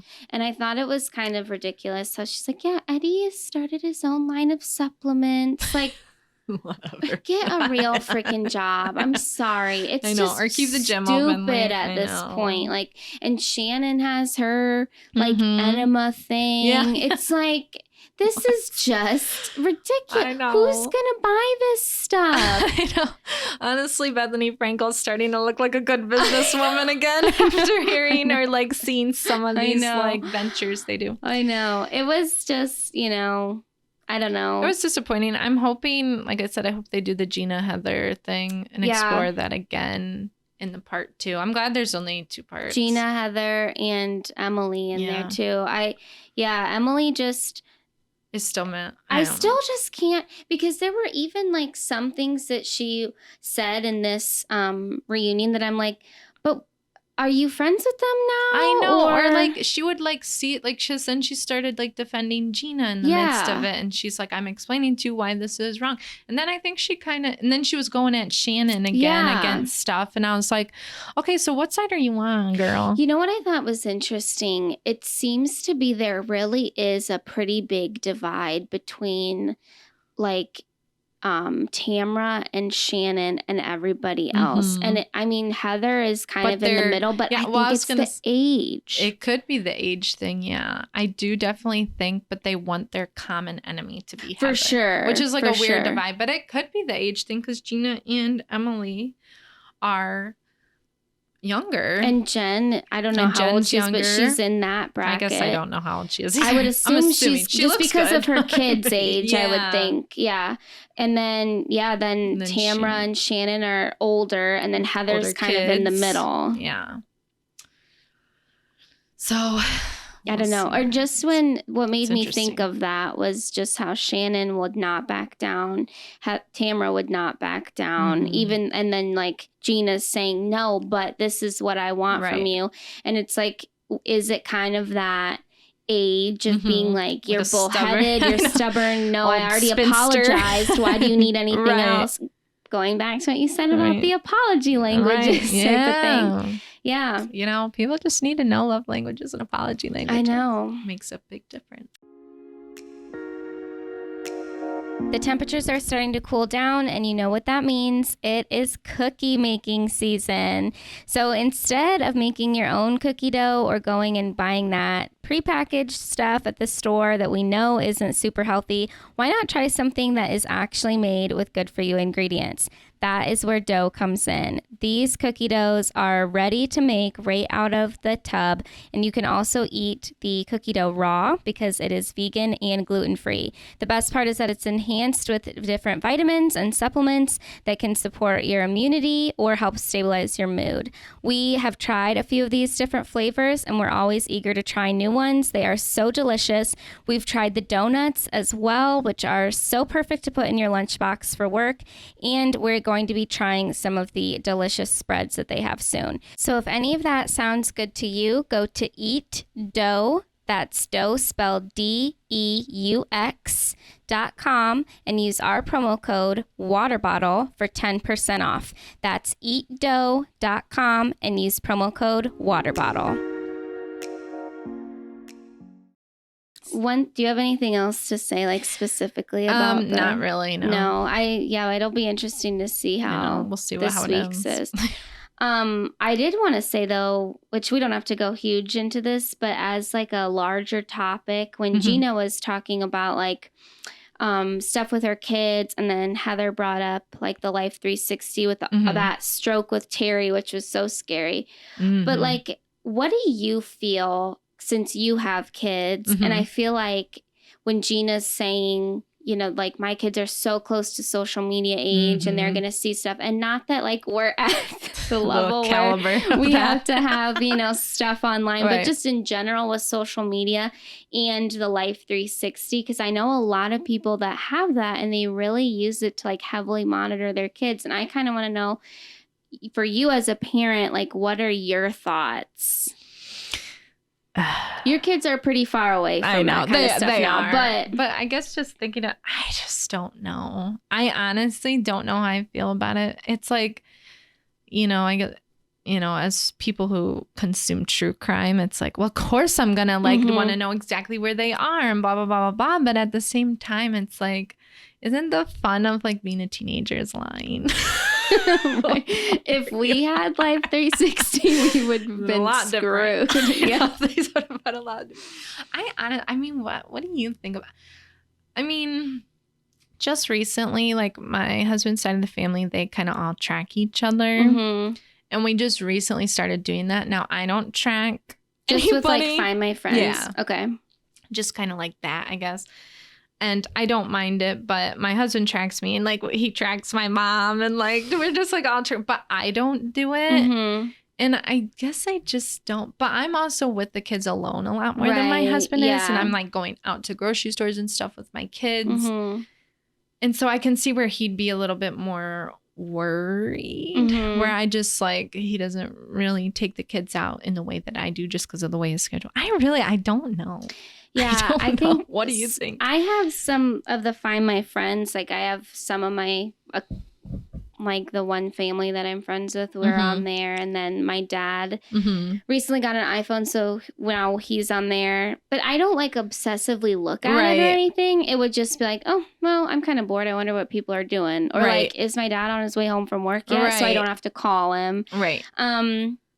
But yeah, like I know a lot of people who use Life 360 for their family or their kids. And my one coworker, like he uses it with his dog. Actually, I think multiple of them do with their kids. But it's kind of crazy. Like it can show how fast they're going in a vehicle. I mean, you can see exactly where they are. You can tell if they turn it off. I mean, it is like really kind of wild how much can be tracked on that. And it's like on one side, you're like, it's nice to know where they are at all times. But on the other side, it's like, why do I really need to know that? And sure, it's like worst case scenario, they get in a car accident on a ditch. And, but we can find them. You know, how often is that? Yeah, like what's the probability of that? And I guess too, like if you were abducted, if somebody gets rid of your phone, like we're not. We can't track you from That's probably the first thing a person's literally. They're like, especially with stuff like this and being so open about it. It's like, I I don't know.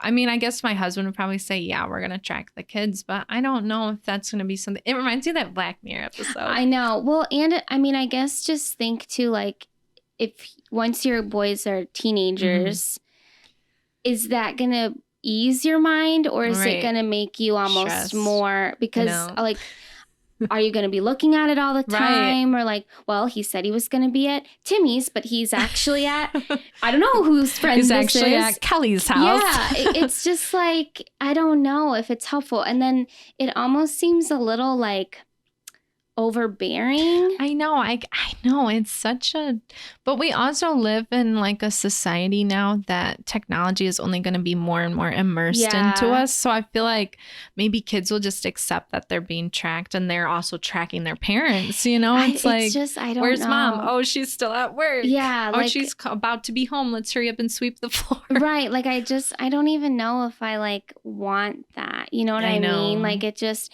because even remember when Snapchat first brought maps? Yeah. Like, I didn't even care where some of these people were, but I remember for a little while I would like obsessively look at it just because it was available. Right. And then I'm like, oh, well, where's this person? Well, they were here before, or like, why are they over here? Let me zoom in. Okay, let me look at this location and then go to Google Maps. I remember we had like a friend we knew from high school, and we saw that this person was like at a gas station or something, and we're like, do you think they work at this gas station? Because they've been there a long time. It's like, we should not know that unless they told us. Right. But I do think it is kind of like that, you know, even on, it was kind of funny. We were at my cousin's wedding, and my cousin's relatives that I know, just from the other side. So one of them said something to Brett, like, oh, hi, Brett. Like, how you doing? And he's like, what? He's like, oh, sorry, you don't know me. And it was like, I'm sorry. I'm like, but I've seen like pictures of you and stuff, and I just know who you are. And, you know, I know your wife. And That's funny. It was just that funny, like wait, glitched out thing where it's like, who are you? It's like, we know so much about people.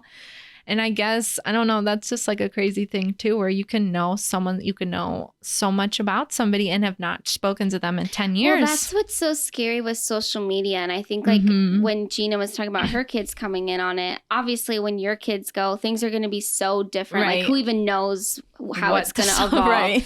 But it's just like, kids have such a different perception of social media than we did. Like, we were so into like stranger danger and internet safety, and like, don't accept somebody unless you know them. Or like, remember that absolute panic that I guess I would say mostly millennials that we were put in, like, do not post yourself drinking. Yes. Do not this, because your employer's going to look. Yes. And like, I do believe they were looking, but it's like, don't have anything on there that's going to jeopardize your private job. Yeah. Now everything. Like Gen Z, they share everything. They're on the toilet, on TikTok. Yeah. I mean, they don't Just even care. No privacy. And like, they have all these followers and are following all these people, and they don't even know who most of them are. And some of that is obviously if they have like viral whatever. But even like on Snapchat, like the way like this Gen Z uses it is so different. Like, they'll just add random people. And like, I add me and like have their thing. It's like, what? I was talking to a teenager recently, and I don't even know how we got on the topic, but I was like, this is going to sound kind of stupid, but can you please explain to me like Snapchat, like how you use it? Because it's very different from how I do. And I was like, why would you just like add someone randomly? And the teenager I was talking to was like, well, I thought I recognized this person's name when I saw it, and so I added them, and then, you know, we started snapping back and forth. But I'm just like, but you weren't sure who they were. You just did it anyway. Like, that does freak me out. Yeah. I mean, and then they have their snap streaks of just like, it's just crazy. And then I'm sure they're all on the map, and everybody can see everything. And then it's like all these people you don't know can see. This creeper pretending to be a 17-year-old knows where you're sitting at. It's just scary because like, how do you like monitor that? I guess, you know, like, I know, as like a parent or as like even yourself. I know it's like, we're so quick to be like, I don't know this person. Yes. Unfriend or like reject. And it's like this younger generation's like, no, I want more followers, you know? I know. And they'll have just like their Snapchats and stuff on their thing. I was behind a a high schooler because it said like class of 24, and it was all painted on their car, and they had their Snapchat handle. Yeah, at whatever. I was like, so you could be anywhere, and you're wanting people to add you. It's so on Insta and it's Snap. Something. I mean, that is really one of the biggest generational divides I've ever. But that just makes me wonder for like the next gen of kids, right. like what are things going to be like? How do we navigate? I guess in my head, I'm hoping that they are more private because they've been so exploited by just their parents on social media, and maybe they'll want to like, I don't know, regain that control by not posting anything. I just think like, I know a lot of people have been talking about like the family vloggers and stuff. And it's like, I do think that there are going to be like lawsuits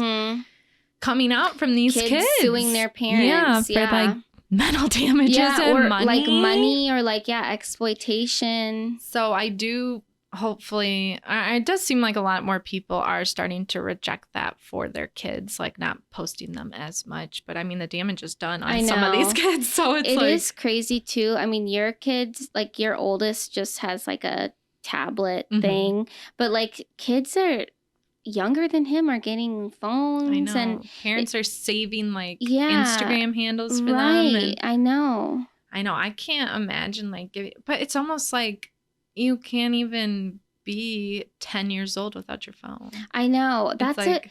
It's like you obviously can, but then you're going to feel your whole class has a phone. But it's like, is that okay? I know. It's like, but I'm choosing not to give you. Right. And it's like, if a kid is talking to, and that's a weird thing too, because it's like, if my kid wants to text their friend, they're gonna, and I don't know if, they're like, 12 or something before a phone or something, and they want to text their friend, but their friend also doesn't have a phone, so you're texting the parent as the kid, so it'd be like, I have to text the parent for you. It's like an odd dynamic too, because weird. I know I'd want to be like the friend, oh well, they can text my phone, but then I don't want to have messages from a child on my phone. I know. Like it's such an odd, well, you know what, maybe we'll just have to get a landline and call like we used to do. Bring it back. Where we'd sit in our room and talk on the phone. Like, oh my gosh. So it's just so it's crazy. Yeah. And like last week or the week before, I can't remember exactly. I think it was the week before, we talked about like the beauty standards and how those are so different between our generation and like the one below us or two below us. It's like, this is so different too. And it really makes me look at like our parents or grandparents a little bit differently. It does. Because I feel like that change was a lot slower. But like for, when your kids are teenagers, it's going to be like whatever they're doing is going to be light years away from what we did when they were teenagers. We're going to be the boomers. Right. Because even like, when my dad was young, he grew up in Ireland, so his is like not the best example, but still. It was very rural, very like behind in the times. But in general, he would have had like a house phone, a TV. Right. When we were growing up, we still had the house phone. Right. The and then TV. You'd have a computer when you were like a little older. And like I remember getting like the new computer, and it was such a big deal. We all had dial up at the same time. It's like we still can remember those things that seem like they're in the dark ages. Literally, and like CDs. And now it's like if you say that to a Gen Zer, they're just like, what is this ancient technology? I know, it's funny you brought up my mom. I mean, when she talks, so she grew up in the 80s. She had like the prime, it's just like that prime thing. And she said, you'd go to like an amusement park and get somebody's address, and you'd have like a little pen pal that you'd send love letters to, or like you had to like go out and meet people. You weren't just like, I don't know, you weren't just getting somebody's social media. Right. And and on one hand, it's like, well, I'm glad you're not really meeting them because you have no idea who they could possibly be. But on the other hand, it's like if you met a person first and at least like, okay, this isn't like a creepy 60-year-old. Yeah. And like, I'm a 12-year-old. It's just a little bit different. I don't know. It's something to really think about. And it's kind of an ever evolving topic because we don't know how things are going to go in the future. But what's going to be the next Life 360? It's going to be like literal trackers put into contacts in our eyes where we can just see where they are and who they're looking at and what they're doing, like that Black Mirror episode. I wouldn't even want that. No, I don't need to know that. I remember I asked my dad, like, if that was available when I was growing up, like, would he have gotten it? And of course, again, it's like now that I'm already grown up, who knows? And that technology wasn't available. He was like, no, I mean, why would I need to know all that? I feel like my mom would. Yeah, I think your mom would have. You would have been screwed. My mom would have needed to see everything I was seeing. But it is interesting to think about, though.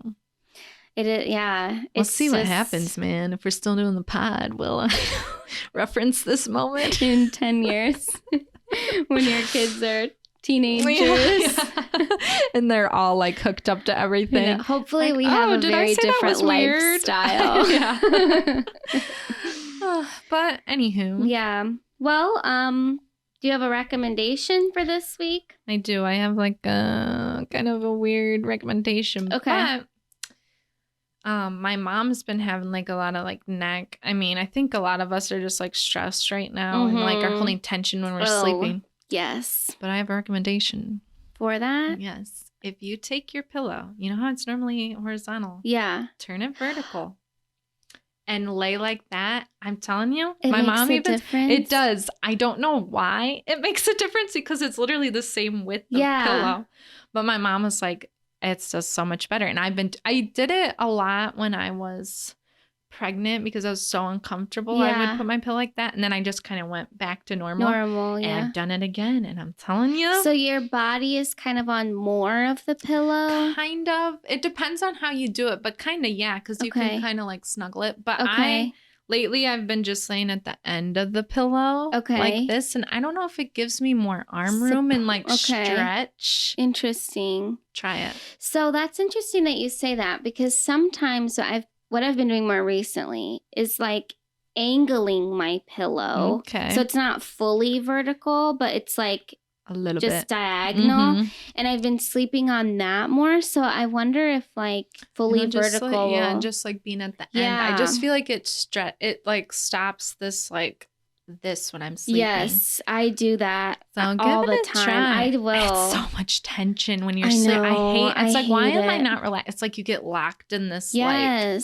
your back's locked. It's like just stressful sleeping. I was getting massages like every month that really did help me because being on the computer a lot, like it does that too.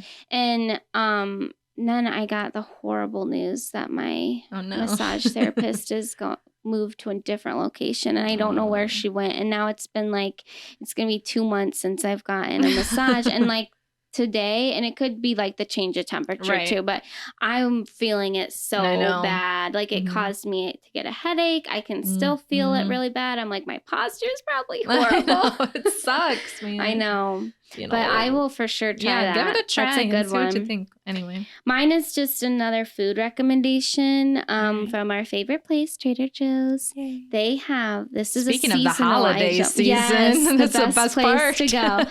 The seasonal item. I feel like they have more pumpkin things than usual this year. But the one person was saying like that one worker was like, I think the quantity is more like usually we sell out of things faster, and we had more this year. But anyway. They have this pumpkin spice granola bark that is unbelievable. I mean, I cannot get enough of it.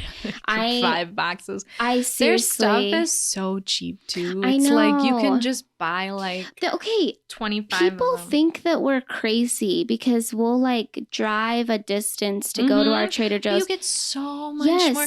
Like I'm telling you, like if I go to like, because Kroger's like our big one around here. I mean, I spend probably like the same amount of stuff in a sense, $100 more I know. at Kroger than I do not to at be Trader like Joe. This is such like showing our age of like we're talking about how expensive grocery stuff. But seriously, I mean, when I go to Kroger sometimes, and I know I could go to Walmart, but I just don't love going into Walmart. I know you'll do like the sometimes I click list or something, whatever they call it at Walmart. And I like Walmart for like bulk stuff, but it's just the environment isn't like always the best where we are, like where my Walmart is. So I went to the one by you recently, and it's just so warehousey now. I think it's worse than the one in this town. Yeah, I don't know. I can't. So I exclusively will go to Kroger in our town. And it's just like the prices are absurd. I'll buy like a few things and it'll be like $50. And I'm like, I have barely a bag. I know. And then I'll go to Trader Joe's and I'll get food for like the week plus. Oh yeah, like at least 2 weeks. Yeah. And I'm at $100 less. Yes. And people like meat. Don't get it. I know. I'm getting meat. I'm getting fruits and vegetables. I'm getting fun stuff. That's what somebody said to me the other day. They're like, yeah, literally things I would never even think of getting at Kroger. Kids love it. It's all so good. My one friend was saying the other day, she's like, well, but like, do you have to go to Kroger afterwards to get stuff? I'm like, the only time I would do that is if I needed toothpaste. Yeah, or like a cleaning thing. Yeah, like, no, if I go to Trader Joe's, that's where I went. That's it. Yeah, I don't need to shop anywhere else. I know. But this pumpkin bar, I mean, it's so good. And it has like dark chocolate on the top. It has pumpkin seeds on the top. Then the granola, it is so good. Like I've gone through 2 bags already, and I wish I would have gotten more. Like I need this. It is amazing. Unbelievable. So I would recommend that for this week. Let's go to Trader Joe's, man. Just do it. I wish we had one closer to us. It makes me so mad. I know. Literally the closest one from my house is 50 minutes. And that's about what it is from here too, from my house. I would seriously. I know. That and I always say, I'm like, what if I just go once a month? So I know. Like, well, that's what I try to do. I know. And then it's like, I'm just being lazy. I know. And the winter's going to get worse because I'm not going to want to leave the house. I'm going to hibernate. No, we need to go together and get all the fun stuff. That would probably be like my number one motivation to move. I know. Where's the Trader Joe's? And it sounds so dramatic, but like. Seriously. Because I remember when I lived in New York and then in San Francisco, like the prices are like comparable across both coasts in the middle of the country. They are consistent. I know. And like you cannot go wrong. No. If you live in a big city, like going there, I don't know why you would go anywhere else. Like other grocery stores are way more expensive. I know. And it's so good. Like with Trader, I wonder why they can be cheaper. Just because, is it like all in, I don't know. But anyway, it's just like, I can't remember what I was going to say. It's really good too if you're like a single person or just like a couple. But I can still get stuff for like a family of 4. And granted, they're not all full grown adults. But I mean. Still, even if you did, you'd still be buying more stuff at like Walmart or Kroger. Yeah. You know, it would be. It's even more expensive. So anyway, this is. So go to Trader Joe's. If they want to sponsor us. Never stop talking about Trader Joe's. We would be the best. And even when they have like the recall things that I'll see, I'm like, oh, it's obviously an accident. Yeah, I'm never mad. I'm just like, I don't care if I eat glass and metal. It's fine. They told me about it. It's okay. They're sorry. It wasn't their fault. Anywho. Well, don't forget, guys, our book club for this month. We're excited about it. It's that Hey Hun by Emily Lynn Paulson about the MLM. Mm-hmm. Have you started reading it yet? No. Me either. Probably this week. Probably the end of this week I will be. We've got plenty of time. Yeah. But this one, I think it's going to be a quick read. Because I do that. I think it's going to be really interesting. Yeah, I'm really into this. Me too. Yeah, I think that's it for the week. Yep, I think we're done. So thank you. We'll see you next time. Bye.